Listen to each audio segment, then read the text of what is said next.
All right, John Wall just got selected by the Wizards. Now, a lot of signs point to that they'll keep Gilbert Arenas. Do you expect them to do that? And if so, do you think Wall and Arenas can work together? Well, I think right now that remains to be seen, because I think what you're looking at is a situation where with Gilbert Arenas, he's owed $80 million. Obviously, they don't want much to do with Gilbert Arenas. They're stuck with him right now. But if you can indeed get a team like the Los Angeles Clippers to give away Baron Davis, who's owed $41 million over the next 3 years, you ultimately end up saving yourself $39 million. And I think that Ernie Grunfeld would have no choice but to do that, because the new owner, Ted Leonsis, would definitely want him to do that.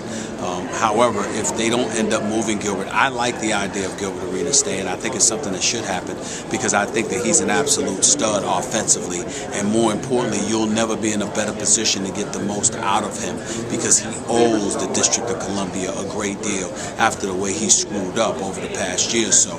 So I think that when you take those things into consideration, I think that's the one caveat that people are not paying attention to. The fact that he's in a no-win situation unless he performs. That's usually the position that you want a star caliber player such as himself to be in. And you got to ignore all the stuff that he's done and all the mistakes that he's made, because if he's dropping 30 for somebody else instead of you, and you're the Washington Wizards, you're not going to be happy with that. Right. Now there's another guard believed to be in the equation. That's Kirk Hinrich, who the Wizards probably trade for. It won't be official till July 8th.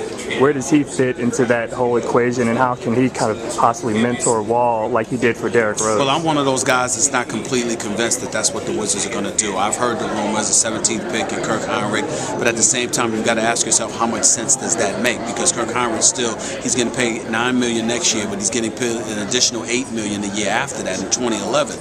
So when I look at it, I say to myself, you're trying to create some space for yourself if you are the Washington Wizards, because if you don't get a big-time free agent this year, you want to be in a position potentially to get Carmelo Anthony next year. Now, if Carmelo Anthony signs his extension and Kevin Durant signs his extension with the Oklahoma City Thunder, then it makes sense why the Wizards would try to do something like this. But if that's not the case, then why do you need to add cap space to your cap? Why do you need to do that? You don't need to do that. I'm not sure that's wise, and I'm not sure that's what Ernie Grunfeld and those boys are going to do. If they do that, what that says to me is that you think you got a shot at Carmelo Anthony next year, because that's the only logical explanation to make that move. Sir, thanks a lot. I appreciate your time, man. Have a good one.